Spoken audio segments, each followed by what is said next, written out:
Spring has sprung, everybody, and it is beautiful out. Now, of course, with this awesome weather comes a whole lot of things that I have to get done, including the small things like just cleaning out my truck, to a little bit more bigger things like getting my lawn prepped, getting that all cleaned out, and then making sure my pool's open and all those things, checking out the house.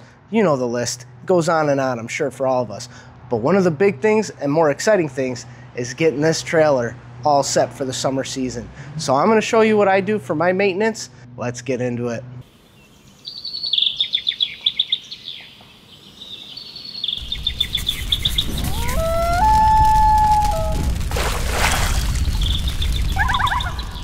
So the first thing you're obviously going to want to do is get this thing good and clean.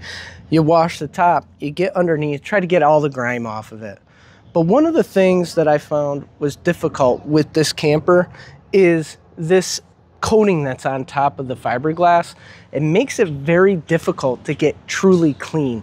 You'll wash it off, you'll get the grime off, but then as it dries, it still shows like almost like a residue behind it. Now, while I was cleaning my camper, I was actually getting the glass portion of it done, and I accidentally got some on the side. And when I sprayed it down and wiped it down, I noticed that it cleaned it right clean. When it dried, there wasn't that residue anymore.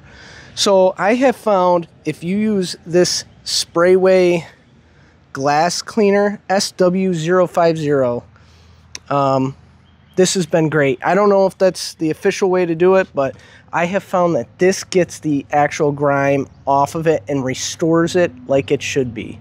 So the next big item is getting this iCamper rooftop tent put back on.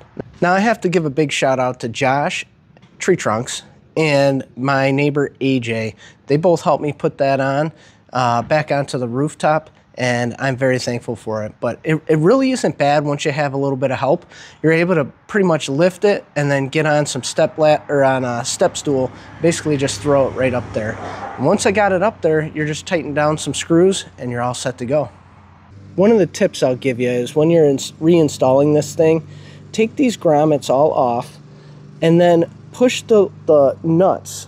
You push them past this point, wherever you want it installed, and then you push it back into its spot. All right, so for this one, you just want to get the lock nut right here, and you're gonna push in, and that lines it up pretty good.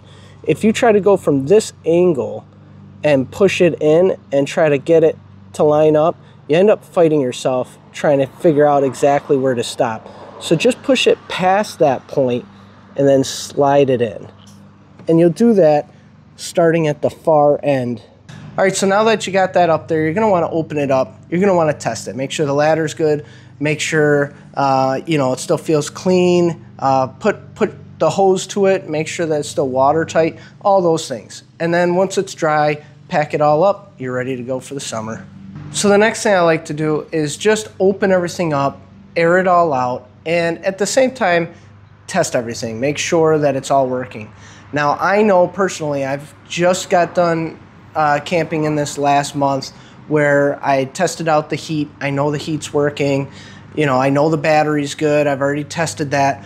The other big thing is your water. Now, for these, when you winterize them, you don't put antifreeze in there. You don't put anything in there. So for us, it's pretty easy. You just fill up the reservoir with some water, turn everything on, and just kind of let it pressurize.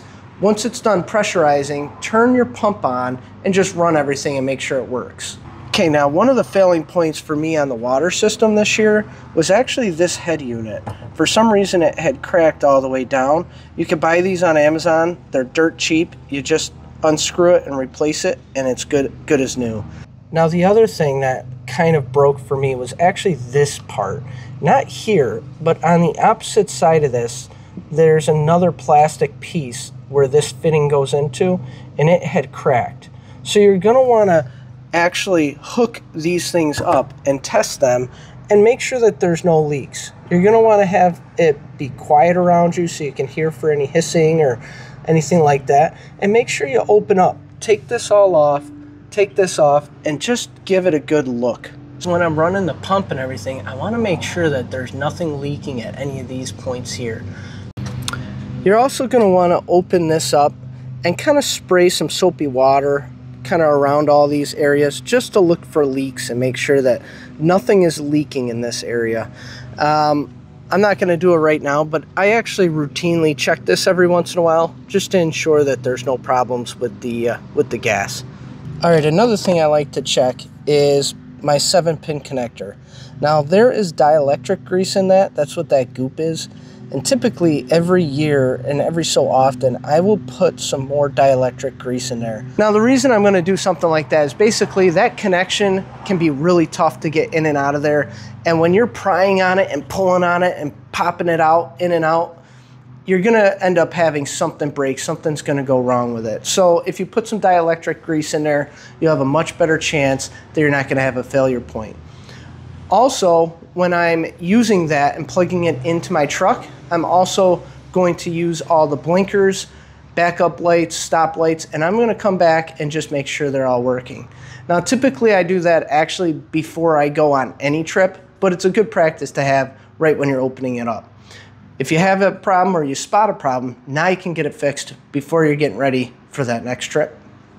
All right, the next thing I like to do is make sure my tire pressure is good. So I'll plug this in and I'll usually take a look.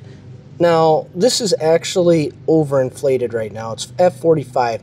I typically like to have it match my truck tires, which I usually run at about 40 to 42 PSI. If for some reason they're at 38 in the winter, that's actually totally fine. If they're at 42, 43 in the summer, that's fine as well. But 45 is a little bit high, so I'm actually going to take some of that pressure off. All right, and just like that, I'm at 42 PSI, and we're looking pretty good. All right, the next thing is generator. So you want to run this, especially if you haven't ran it all winter. Now, typically I run this when I exercise my Generac JP 5500 there. This is for my house, and I typically will run this every quarter just to make sure that everything's running good with it and exercise it. And so a lot of times, not every time, but most times I am running this at the same time. All right, so at this point, hopefully the trailer hasn't had anything broken. The water's good, the battery's good, all your appliances are good, everything's working well. You've exercised your generator, you've got your rooftop tent up there, you've got it cleaned, all those things are done. And at this point, what I like to do is some tender loving care, some maintenance on it. And the big thing to know with these trailers is you gotta lube them up. So I'm gonna show you the spots that I lube up on my trailer. Your trailer could be different, but I'm just gonna show you the spots that I do. All right, so for the first spot, which I've already done, is this is what goes into my hitch. And what you're doing is you're hooking this up and you're putting lubrication inside there, and it kind of oozes out at the bottom and at the top there, and then I just kind of wipe it down. All right, so basically we're going to do the next part here. This is the actual coupler that goes on to that piece that I've already done. I don't know if you can hear that, got it close to the mic, but this thing already has a little bit of a grinding noise, so I know it definitely needs some more lube. All right.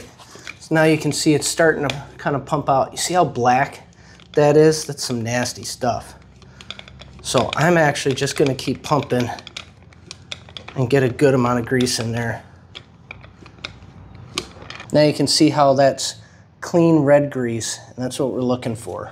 And then what you do is you just work it in there. All right, now that the coupler is taken care of, the next thing is actually this free ride suspension system down here. It's awesome, but it does require some lubrication as well. Well, you can see it starting to come through there. There we go. But there's a lot more. There's a lot more on that side, but there you go, lubed up. Last but not least is my wheel bearings. So on these, you just kind of got to pinch a little bit. Comes right off, and then you have this little nipple here. There we go. And inside of there is your same lube point. So let's get in there and get that done. All right, now you can see I've pumped until I can see the red-ish color coming through here. So now I should be good. Yeah, so you just do that same thing with the other side of the trailer.